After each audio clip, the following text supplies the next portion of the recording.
Welcome back to Nitro Reviews. It's once again the Christmas season, and this may surprise you, but I've been thinking a bit. It's often tradition to watch through Christmas specials this time of year, all of which span several decades. But out of all of these specials, what defines one of them as a classic? This is a rank above other specials, making it an absolute must-watch for any person. Of course, there's the Rankin Bass claymation specials, Dr. Seuss's The Grinch, Charlie Brown, Frosty the Snowman, Muppets Christmas Carol, and so on.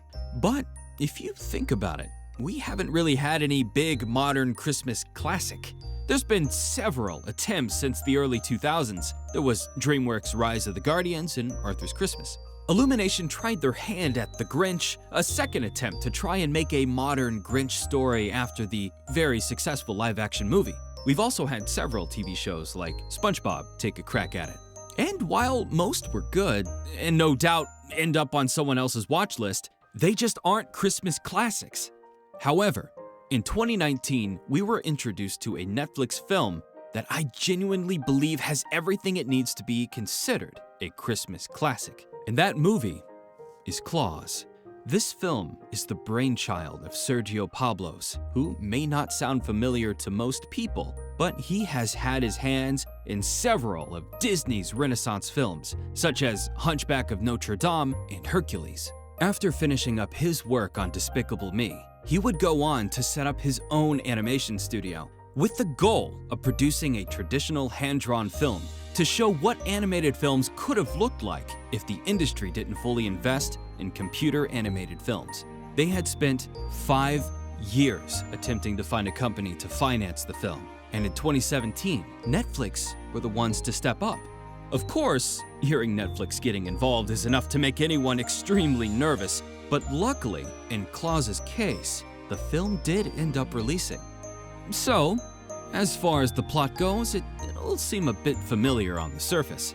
The story follows Jasper, son of a wealthy postmaster. Despite his father's best efforts to help him carve his own path in the world, Jasper is too indulged in his wealthy luxuries to even try to leave on his own. So, his father gives him an ultimatum. He sends Jasper out to an isolated town in the middle of nowhere, demanding he deliver 6,000 letters, or else he will be permanently cut off from his family's wealth. As if the harsh environment wasn't bad enough, the town Jasper finds himself in is caught up in a bitter family rivalry, making just about any work there nearly impossible. Jasper gets so desperate, he tries scamming a kid in order to mail his own drawing back to him, which didn't go so well. At the peak of Jasper's desperation, he ventures out to an isolated part of the island to offer his services to a lonely woodsman, only to flee in terror at the mere sight of him. After seeing that Jasper had dropped the child's picture, the woodsman tracks him down and forces him to break into the child's house, returning the picture and also leaving a toy to cheer up the little kid. The boy tells everyone about what had happened and convinced them all to write letters to Klaus so that they could also get toys. Jasper starts connecting the dots and realizes the perfect opportunity to fulfill his obligations. So, he goes to Klaus with a plan. He wants Klaus to help him deliver toys to all the children's houses. Meanwhile, he keeps adding to the myth of Santa Claus to get more and more letters from the children. This ends up really impacting the town, as the kids help clean up the community and even start bringing their families together. This, however, doesn't please the heads of each family, as they felt their constant fighting was far better for the community. While they call a truce in order to cut this Santa Claus myth at its source, Jasper and Klaus prepare for their biggest stunt yet, delivering toys to all the children in town on Christmas Day. However, just before the big night, Jasper's father shows up. Having heard that Jasper had somehow managed to fulfill his near impossible deadline, this reveals his true intentions to all of his newfound friends, leading to him leaving the island with his father. At least, that's what I would be saying if Jasper didn't go back at the last second. Turns out, he really likes the new life he's found. And so Jasper goes back to help Klaus deliver those presents. And so, the legend of Santa Claus was cemented. All's well that ends well. So, right off the bat, the beginning of the film might have felt very familiar. And given the creator's Disney pedigree, it makes sense. At least to me, the movie has a lot of similarities to Emperor's New Groove.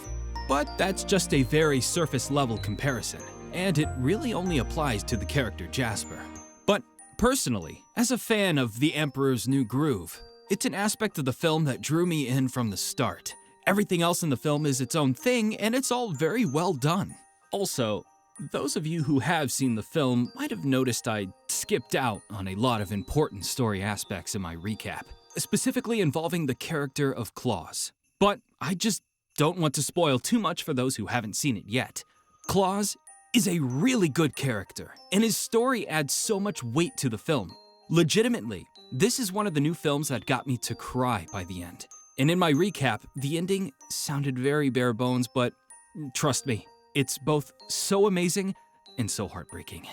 It really is no exaggeration to say that the writing in this film is as strong as Disney's Renaissance lineup. The animation is also a spectacle in its own right. The film is entirely hand-drawn with very little assistance computer-wise. That isn't to say no modern technology was used in making this, but rather, the point of the film was to advance the concept of hand-drawn animation without the heavy reliance of computer animation. This is important to note because at first glance, the film actually does look slightly computer animated. It's got a very blocky style to it, and it's a perfect blend of hand-drawn animation with the style and appeal of computer animation, giving the movie such a unique feel that you won't find anywhere, at least as of right now. Between the efforts to get this movie made, to the amazingly crafted story and animation, it's not hard to see why I'd rank Klaus as a modern-day Christmas classic. And luckily, it's still on Netflix. So, unless they decide to take it down, which they notoriously have a habit of doing lately, now would be the perfect time to give it a try. Or, if you've already seen it, then it's time for a yearly rewatch. Although, if you think there's another recent movie that deserves the title of a Christmas classic, definitely let me know in the comments below. I want to hear your thoughts as well. Also, if you haven't already, be sure to subscribe, as that helps support the content we make. Thank you for watching, and we hope you have a Merry Christmas and a Happy New Year's.